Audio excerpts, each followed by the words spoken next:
আজ তাক বাংলার টিম গ্রাউন্ড রিয়ালিটিতেও যাচ্ছি, আমরা গ্রাউন্ড রিয়ালিটিও চেক করার চেষ্টা করছি, মানুষের কাছে যাচ্ছি, মানুষের সঙ্গে কথাও বলছি। এবং সত্যি কথা এটাও আমরা দেখছি, মানুষের মধ্যে কিন্তু একটা মানে যেরকম মানে যেটা 2021-এ যেরকম একটা হাওয়া ছিল, বা 2021-এ মানুষ যেরকমভাবে তৃণমূল কংগ্রেসকে আবারও চাইবেন বা চাইছেন, এরকম একটা হাওয়া ছিল, এবারে কিন্তু সেই হাওয়াটা আমরা দেখতে পাচ্ছি অনেকটাই কিন্তু বিজেপির দিকেও ঘুরছে। মানুষ কিন্তু এটাও বলছে যে শুধুমাত্র ভাতা নিয়ে আমাদের জীবন চলবে না। আপনি নিশ্চয়ই দেখেছেন যারা ভাতার লাইনে, যুবসাথীর লাইনে প্রচুর এরকম খুব ট্যালেন্টেড ছাত্র তারা দাঁড়িয়ে রয়েছে, তারা ভাতা নিচ্ছে ভাতার লাইনে দাঁড়িয়ে, কিন্তু তারা এটাও বলছে যে এই দিয়ে আমাদের হবে না, আমাদের চাকরি দিলে ভালো হতো। কোথাও কি মানে এটা তো খুব সত্যি অরূপবাবু যে 15 বছর থাকার পর একটা অ্যান্টি ইনকামবেন্সি তৈরি হয়।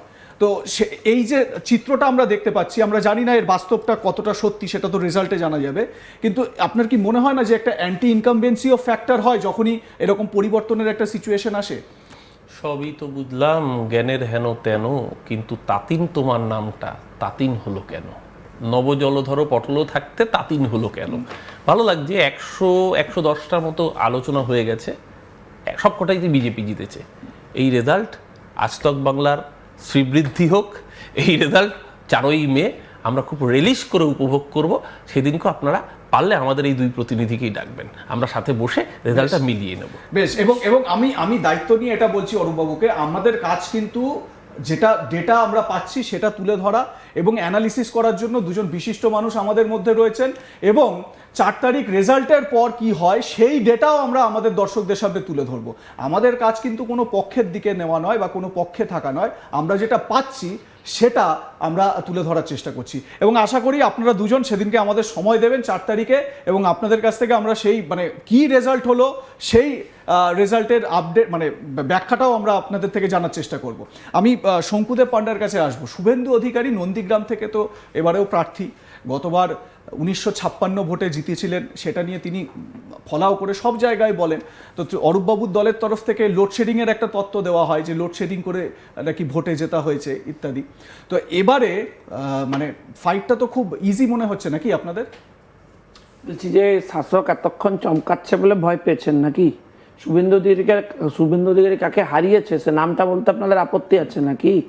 মমতা বন্দ্যোপাধ্যায় হারিয়েছে, বলুন। মানুষ জানে। হ্যাঁ, জিতেছে তো সবাই জানে, হারিয়েছে কাকে বুঝতে হবে। পুরো প্রশাসন নামিয়ে দিয়েও জিততে পারেননি, হ্যাঁ, পুরো টিম নামিয়ে দিয়েও তাও হারতে হয়েছে। এতদিন পর্যন্ত তো কোর্টে গেছিলেন, কিছু হলো না কেন? মুখ রক্ষার লড়াই। দেখুন, আমি এই তর্ক শুনুন না আরে মশাই শুনুন না, শাসক দল বলেছে বলে আপনি ভয় পেয়েছেন, ভয় পাবেন না। এসব ভয়টা চমক বুঝতে ওসব আপনারা ভয় পেয়েছেন, এসব চমক ধমক, এসব আমাদের এসব লোডশেডিং এর গল্প। লোডশেডিং কোনো হয়নি, জোরালো আলোতে জিতেছে শুভেন্দু অধিকারী। আমার বক্তব্য সেখানে না, আমার বক্তব্য হচ্ছে দেখুন, নন্দীগ্রাম নিয়ে আমরা কনফিডেন্ট নয়, আমরা ওভার কনফিডেন্ট।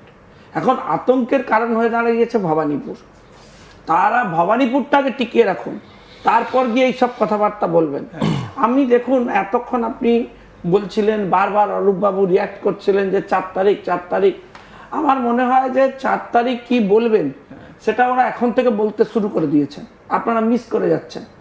এরা বলতে শুরু করেছেন ইভিএম এর সেটিং, এরা বলতে শুরু করে দিয়েছেন জ্ঞানেশ কুমার ইনভলভ, এরা বলতে শুরু করে দিয়েছেন যে সরাসরি ইলেকশন কমিশন হচ্ছে এই সমস্ত বেআইনি কাজ কারবার করছে। ফলে এক্সকিউজেস কি হবে 4 তারিখ পর্যন্ত অপেক্ষা করার কি দরকার? নির্বাচনে সব থেকে আশ্চর্য হয়ে যাবেন যে মুসলিম ভোট তৃণমূল থেকে কি হারে শিফট করবে। কোথায়? বিজেপিতে? নো, মুসলিম ভোট হচ্ছে তৃণমূল থেকে শিফট করবে বলেছে। আচ্ছা, কোথায় শিফট করবে সেটা তো নির্বাচনের রেজাল্ট এলে হাড়ে হাড়ে দেখতে পাবেন। আজকে যে তৃণমূলের এত আতঙ্কের কারণ কেন হয়েছে, হঠাৎ তৃণমূল মোথাবাড়ি কেন লঞ্চ করে দিল, এগুলো বুঝতে হবে। কারণ উত্তরবঙ্গে ওরা বুঝেছে, উত্তরবঙ্গ থেকে দক্ষিণবঙ্গ পর্যন্ত সফিস্টিকেটেড এবং সাধারণ মুসলিমরা বুঝেছেন ওদের তেজপাতার মতো ব্যবহার করা হয়েছে, তাই ওরা আস্তে আস্তে আলাদা হয়ে যাচ্ছেন তৃণমূল থেকে। তৃণমূল টেকেন ফর গ্রান্টেড নিয়ে নিয়েছিল মুসলিমদের, তাদের ভোটকে নিয়ে নিয়েছিল, তো দেবে, এরা কোথায় যাবে। ওরা যে বলতে শুরু করেছে, ওরা যে তৃণমূল থেকে সরতে শুরু করেছে, এটা তৃণমূলের কাছে আতঙ্কের কারণ হয়ে দাঁড়িয়েছে। আপনি এত ভয়েস, এত ফেস কখনো দেখেছিলেন যে তৃণমূল কংগ্রেসের এগেনস্টে এত মুসলিম ভয়েস রেজড হচ্ছে? তারা এত প্রশ্ন তুলছেন, মাদ্রাসা তাদের চাকরি দেয়নি। আজকে সরকারি ক্ষেত্রে চাকরি 2011 এসেছিল, 1.4%, এখনো 1.4%, 2% হলো না। তো ফলে মুসলিমদের উন্নতি কোথায় হচ্ছে আমি জানতে চাই।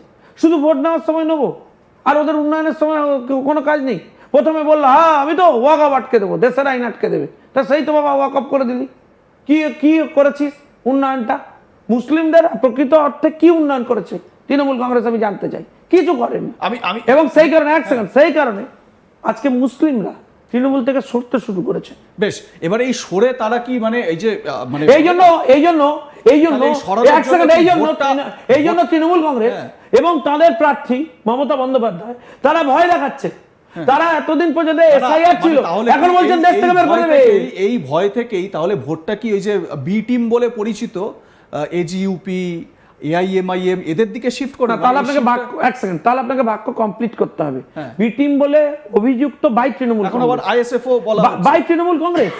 কারণ তৃণমূল কংগ্রেস মনে করে এই ভোট ওদের নিজস্ব সম্পত্তি, এবং তারা মনে করেছেন যে তাদের নিজস্ব এক্সিস্টেন্স আছে। সেই এক্সিস্টেন্সের লড়াই আজকে তারা আলাদা হয়ে গেছেন।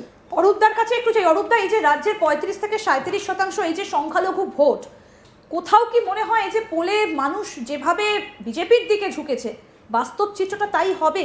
এটা তো বিহার নয় যে এনডিএর ওপর ভরসা রেখে দিল, সমস্ত মুসলিম ভোট চলে গেল বিজেপির কাছে। আমি যদি বিজেপির প্রতিনিধির কথাও ধরে নিই, সব মুসলমান ভোট তৃণমূলকে ছেড়ে চলে গেল। আমরা যদি মুসলমান ভোট হিন্দু ভোট হিসেবে দেখি না, আমাদের কাছে গরিব মানুষের ভোট ইম্পর্টেন্ট। তাতেও বিজেপি প্রতিনিধি বলছেন যে বিজেপির কাছে আসছে না, কিন্তু আপনাদের আসছে না কি আসছে সেটা তো নির্বাচনে বলে কি অসভ্যতা ভাই। নন্দীগ্রামে আমি একটা উদাহরণ দিই, অনুমতি নিয়ে বলছি। নন্দীগ্রামে একজন মুসলিম ছেলে সে বিজেপি করেছে, বলছে তার জল খাওয়া বন্ধ, তার মাটি বন্ধ। আমরা এরপরেই পূর্ব মেদিনীপুরে যাব। হ্যাঁ অরূপদা বলুন। আপনাদের সার্ভে অনুযায়ী যেই জেলার 22টা আসনের মধ্যে 18টা আসনে বিজেপি থার্ডও নয়, ফোর্থ হয়। ফোর্থ, ছাগলের চতুর্থ সন্তান হয়। সেই জেলায় বিজেপি 81%, 82%। আপনারা নিজেরা বিশ্বাস করেন তো এই সমীক্ষাটা? বিশ্বাস করেন কি?